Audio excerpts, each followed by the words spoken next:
menggunakan smartphone masih menjadi bahan perdebatan di berbagai kalangan masyarakat. Pihak yang tidak setuju penggunaan smartphone anak-anak berpendapat bahwa smartphone aman merebut masa anak-anak mereka dengan konten dan fitur di smartphone, sehingga anak-anak akan lupa untuk bersosialisasi dengan lingkungan mereka. Dengan munculnya smartphone, anak-anak akan lebih terpaku pada permainan layarnya.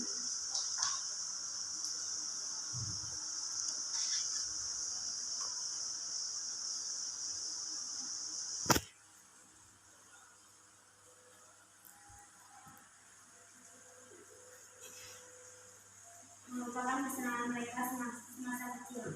Hingga mereka menginjak remaja pun, mereka akan selalu memiliki rasa ketergantungan terhadap smartphone.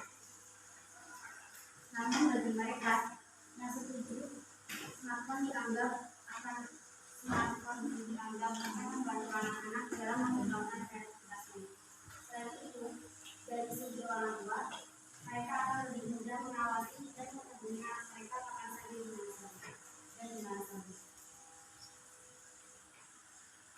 Penggunaan smartphone dianggap dapat mencerdaskan anak-anak karena membantu fitur-fitur untuk menggunakan pembelajaran. Berdasarkan kedua pendapat di atas, dapat ditarik kesimpulan bahwa penggunaan smartphone untuk anak-anak masih menjadi perdebatan tersendiri di kalangan orang tua. Maka dari itu, sebagai orang tua, hendaknya kita mendapat pemikiran dan memilih menggunakan smartphone terhadap anak-anak kita. Dan kita harus bijak dalam menggunakan benda-benda tersebut.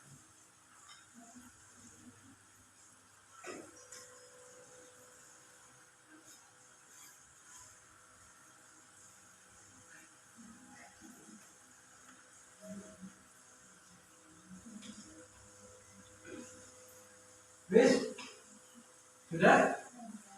Silakan moderator yang memimpin. Siapa moderatornya? Ya, silakan moderator yang memimpin. Nah ini apa namanya? Belajar. Demikian uraian kamu kami. Monggo silakan teman-teman yang mau menanggapi atau gitulah bahasa begitulah. Bahasa kurang lebih seperti itu bahasanya. Silakan. Silakan moderator yang bilang.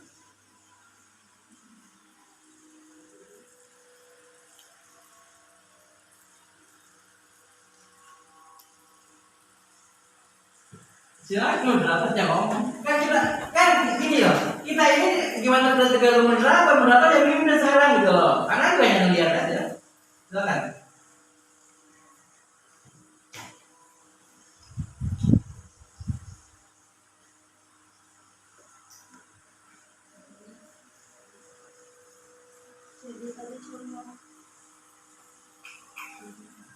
Jadi tadi cuma satu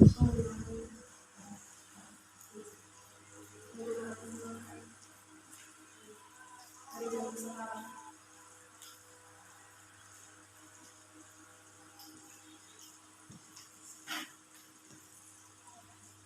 Mari kita mulai sesi tanya jawab.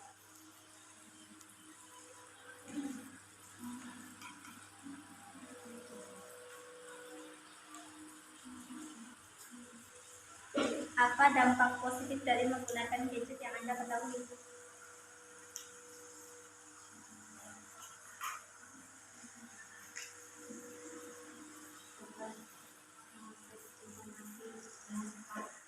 Melalui internet, memperluas jaring sosial.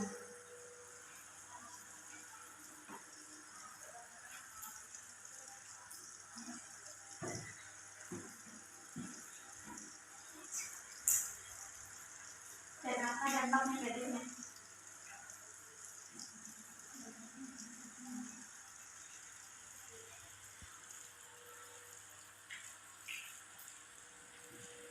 Dapat memberikan waktu karena terlalu banyak main HP atau main gadget.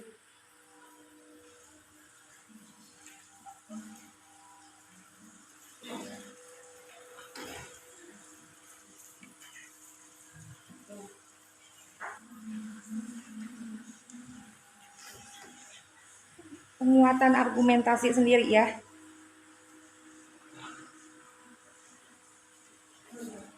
Bagaimana cara mengatasi Bagaimana cara mengatasi anak-anak yang sering bermain gadget agar tidak selalu bermain gadget?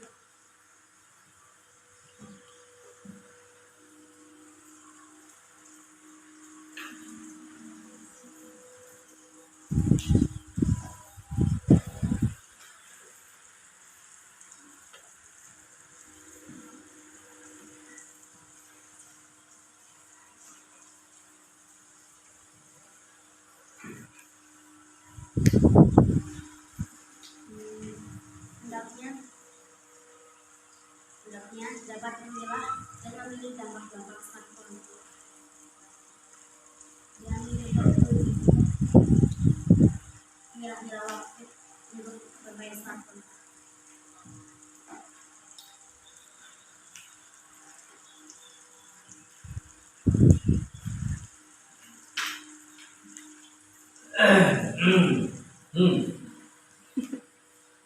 Gini loh,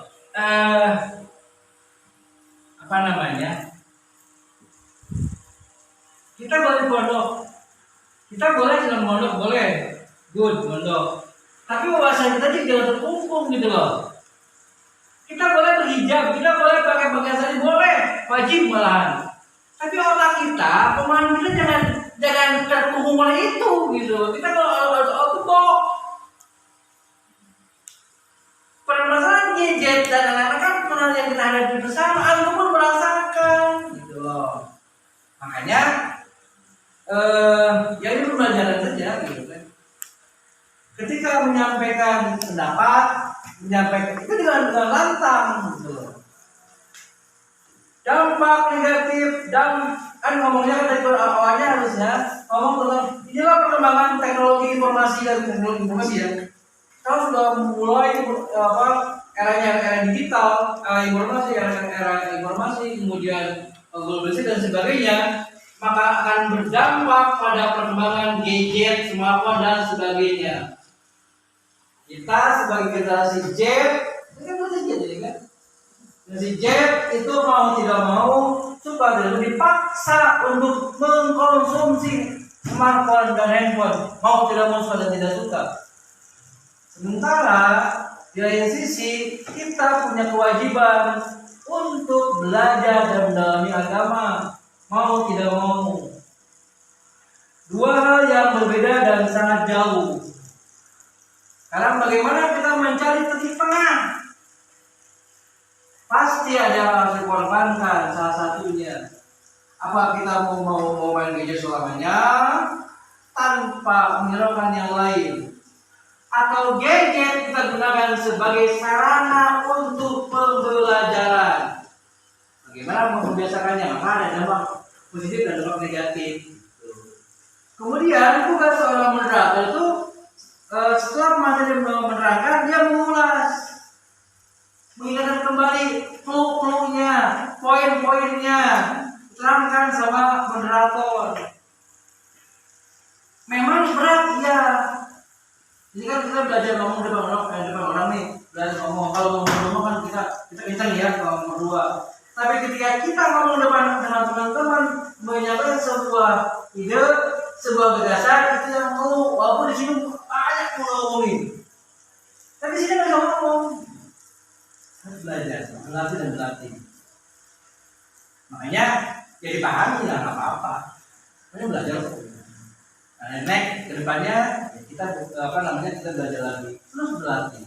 Kemudian agar ini kan namanya banyak nih, namanya tadi mengapa anak-anak satu jangan atur. Pertanyaan itu persen satu kita tampung 3 pertanyaan, tampung 3 pertanyaan, selesai nanti Anda jawab sebentar. Nomor dulu siapa yang jawab. Kemudian bagi tugas, tampung jawab ini gitu loh. Jadi penonton yang atur. Kalau jawabannya kurang puas, antum boleh sanggah. Tuh, itu diskusi namanya. Tapi kalau di sini jangan baperan. Antum menyerang anak, bukan menyerang, ini diskusi gitu loh. Kita kan uji gagasan, uji wawasan, bukan mau ingin menjadi kesimpulan, tidak, nggak ada. Gitu. Jadi dalam diskusi akan kelihatan. Gitu. Dan yang paling susah membuat pertanyaan itu paling susah. Jadi jangan dikira membuat pertanyaan gampang, tidak. Perlu rumusan, perlu pemikiran, dan kewawasan. Dan yang paling penting perlu keberanian. Pengen sih nanya, cuma nggak berani ngomong, takut. Jangan takut, salah biasa. Kalau Anda ngomong tidak salah, curiga. Berarti nggak normal, kalau salah normal. Kalau benar ya luar biasa. Caranya belajar kok. Jadi jangan takut ngomong aja bebas gitu loh. Karena yang namanya pelajaran ilmiah itu kita punya bebas untuk ngomong saja dengan materi yang ada. Belajar menyampaikan, jangan diem. Diem pun juga bagus, tapi lihat kontennya, lihat konteksnya. Tapi kalau gini ya ngomong aja. Memang tidak secara kata-kata lagi. Belajar ngomong depan orang banyak itu tidak mudah, perlu keberanian dan perlu wawasan.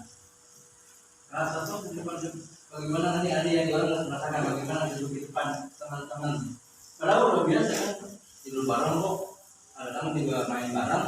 Tapi ketika satu momen kita harus jaga itu beda. Itu mungkin ulasannya. Waktu masih banyak kan 20 menit masih sampai jam 9.25 masih panjang waktunya. Tuh. Padahal kan udah lama posisi ya. Banyak kan beda aja tuh. Jadi ya. Anaknya aku sudah sterigel, sudah siap sterigel namanya. Anak tadinya berharap atau berangkat pakai baseball di depan mau begini lo gitu, jadi enak. Jadi orang dikasih mau gila. Itulah generasi Z yang rabani itu kayak gitu. Jadi janganlah hijaumu menghalangi kreativitasmu. Jangan. Ada kita mau pakai hijab harus begini. Jangan. Kawasan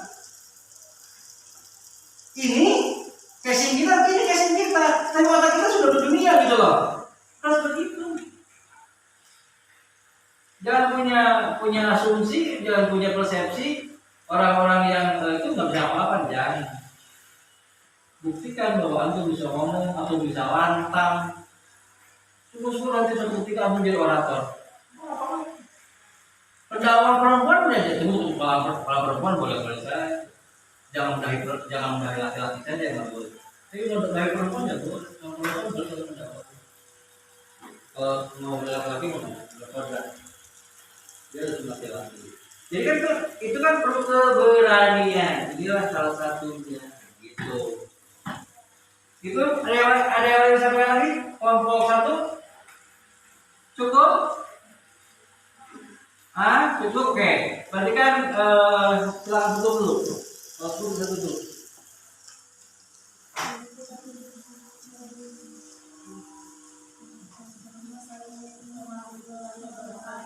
Mari kita lihat terus.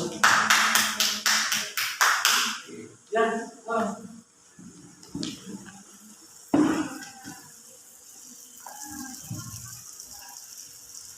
boleh moderator siapkan catatannya.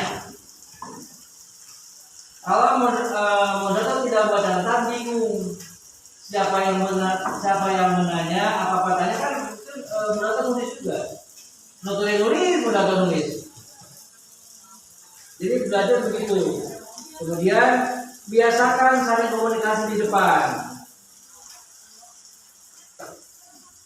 Kemudian yang lagi biasakan bicara lantang. Walaupun betina. Boleh apa-apa. Bisa lantang, jadi di depan perempuan juga belumnya. Kita bicara lantang tentang konsep ini. Sekarang nomor 2 dengan tema menonton televisi. Siapa yang